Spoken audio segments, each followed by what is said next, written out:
Il 60% delle attività commerciali di Palermo e provincia non emette né scontrini né ricevute fiscali.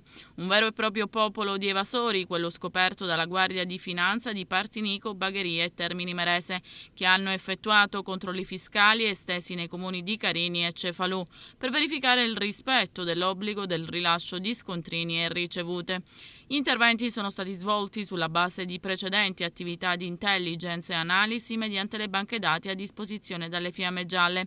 Elevata la percentuale di violazioni su oltre 200 attività commerciali ispezionate appartenenti a tutte le diverse categorie economiche tenute all'obbligo di certificazione dei corrispettivi, sono stati riscontrati 145 casi, ossia il 60% di mancato rilascio dello scontrino e della ricevuta fiscale o di omessa installazione del misuratore fiscale.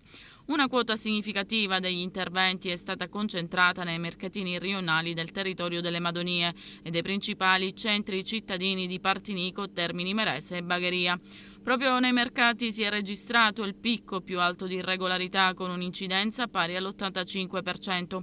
Negli stessi mercatini, soprattutto a Bagheria e Partinico, la Guardia di Finanza ha anche sequestrato a carico di ambulanti completamente abusivi circa 500 pezzi contraffatti tra CD musicali e DVD, nonché borse, cinture e accessori falsi contrassegnati con il logo di famose griffe, denunciando alla locale procura 3 persone.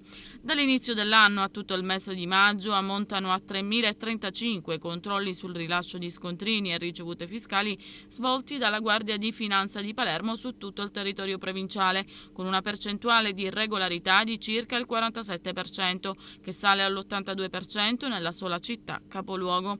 Nello stesso periodo sono stati 12 esercizi commerciali chiusi per alcuni giorni per mancato rilascio del documento fiscale, avvenuto 4 volte nell'ultimo quinquennio. 22 infine le proposte di ulteriore chiusura inoltrate dai finanzieri all'Agenzia delle Entrate per la stessa ragione.